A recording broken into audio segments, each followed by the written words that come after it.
Assalamualaikum warahmatullahi wabarakatuh. Perkenalkan, nama saya Putri Rizka Farani dengan NIM 18233089.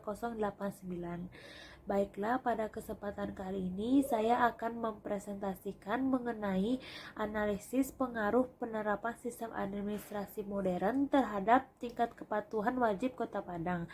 Baiklah, langsung saja kita masuk yang pertama, yakni pendahuluan. Pajak merupakan sumber penerimaan pemerintah yang digunakan pemerintah untuk pembiayaan dan pembangunan. Besar atau kecilnya pajak itu yang menentukan adalah kapasitas anggaran negara dalam membiayai pengeluaran negara, baik itu untuk pembiayaan pembangunan maupun pembiayaan rutin.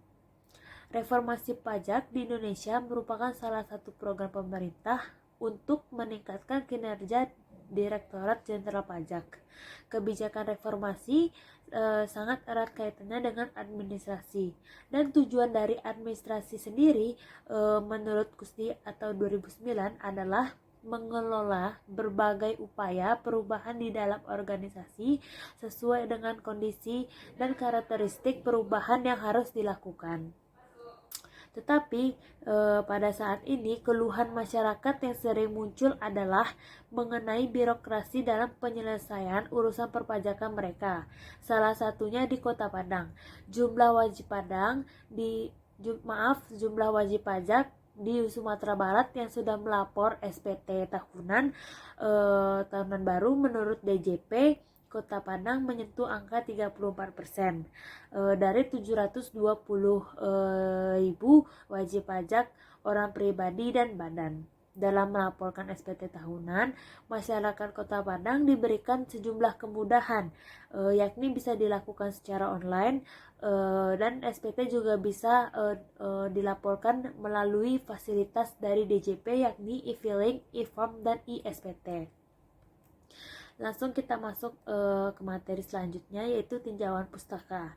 Jadi pengertian dari pajak ini sendiri adalah berpindahnya sumber daya dari sektor privat ke sektor publik yang dikelola oleh negara. Dalam hal ini, negara mendapatkan kemampuan secara ekonomi untuk menyediakan fasilitas umum.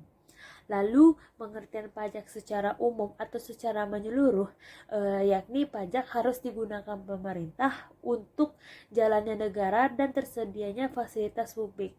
Dan pajak tersendiri ini memiliki 4 fungsi. Yang pertama fungsi anggaran, yang kedua fungsi regulasi, yang ketiga ada fungsi distribusi, dan terakhir adalah fungsi stabilisasi.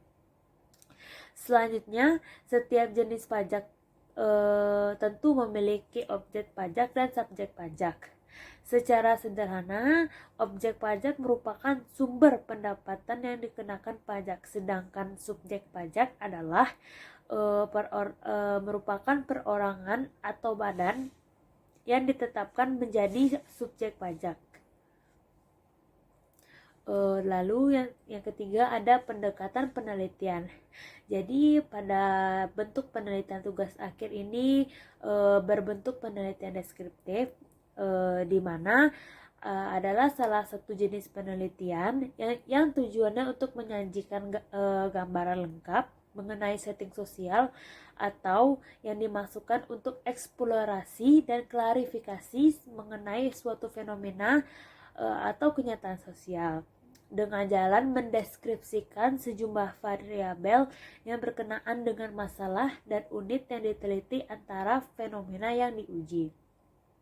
Lalu yang kedua, dari mana aja sih sumber data untuk analisis kali ini?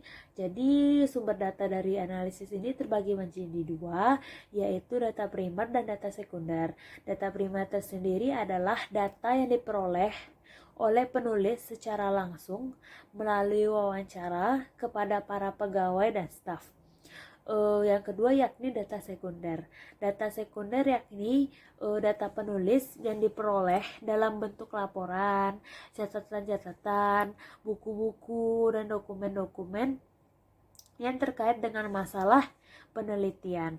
Lalu selanjutnya ada rancangan penelitian. Jadi jenis dari penelitian kali ini yakni deskriptif kuantitatif.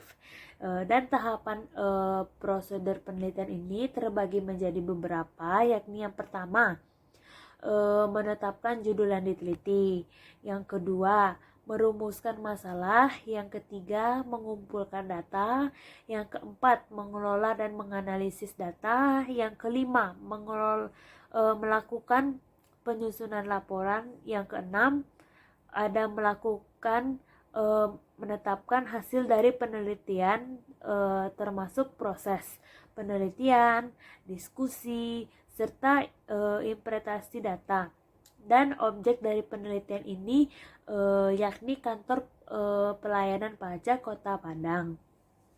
Lalu jenis penelitian dalam penelitian tugas akhir ini digunakan jenis penelitian deskriptif kualitatif.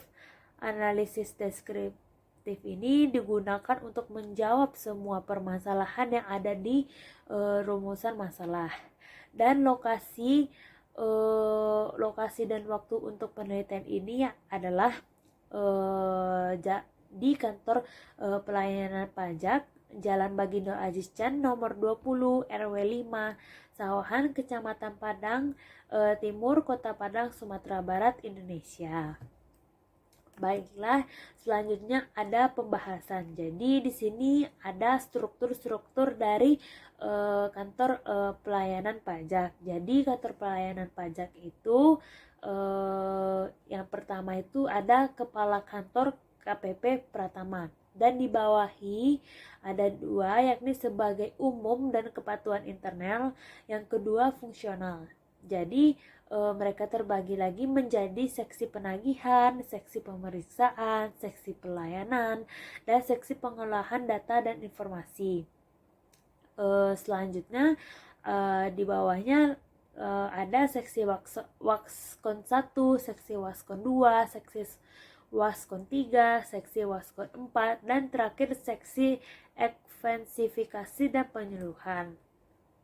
Baiklah, itu saja yang dapat saya sampaikan. Bila ada kesalahan mohon dimaafkan. Assalamualaikum warahmatullahi wabarakatuh. 드리는 상 바로 리스너스 초이스 부문입니다.